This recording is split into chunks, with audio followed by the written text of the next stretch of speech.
Olá, pessoal. Espero que estejam todos bem. Estamos aqui para mais uma aula de ciências. O tema da aula de hoje é o movimento dos seres vivos. E como já estudamos em aulas anteriores, vimos que o corpo dos animais possui diversos níveis de organização, como células, tecidos, órgãos, mas nem todos possuem os mesmos órgãos ou sistemas. Um exemplo disso é a presença de coluna vertebral. Ela é uma estrutura que faz parte de um esqueleto interno rígido formado por ossos.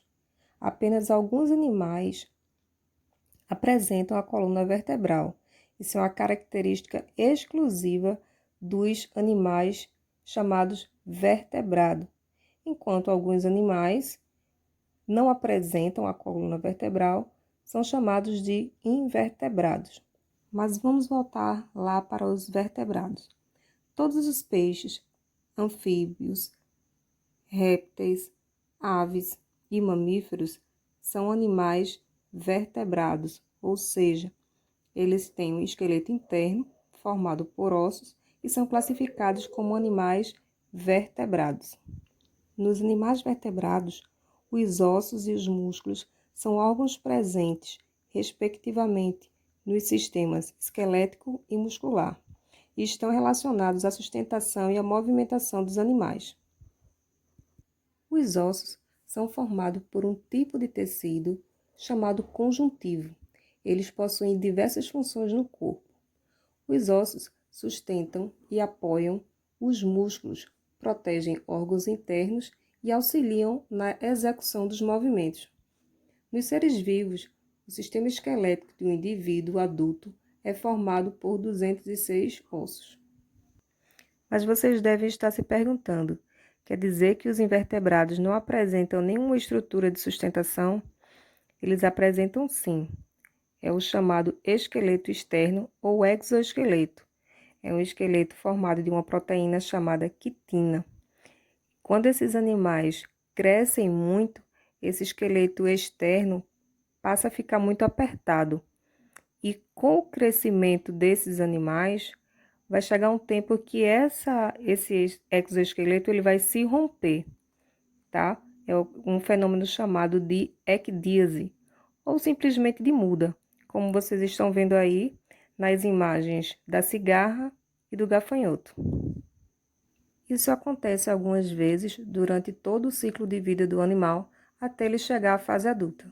No ser humano, a formação dos ossos ocorre durante o desenvolvimento do feto e continua após o nascimento.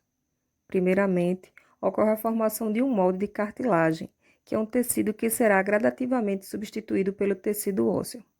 Os vasos sanguíneos se desenvolvem e levam nutrientes e gás oxigênio para os ossos em formação, como vocês podem observar na figura.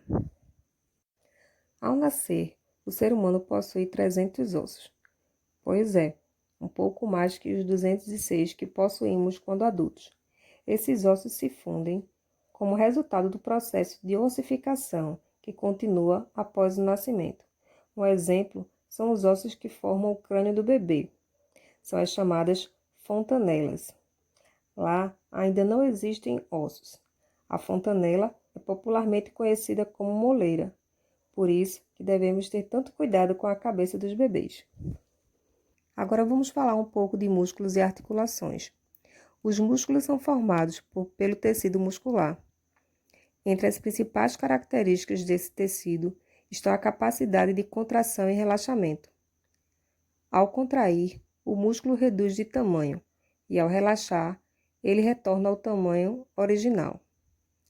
Essa propriedade é controlada pelo sistema nervoso e é essencial para a execução de movimentos, incluindo o trânsito de substâncias como alimentos e sangue no interior do corpo.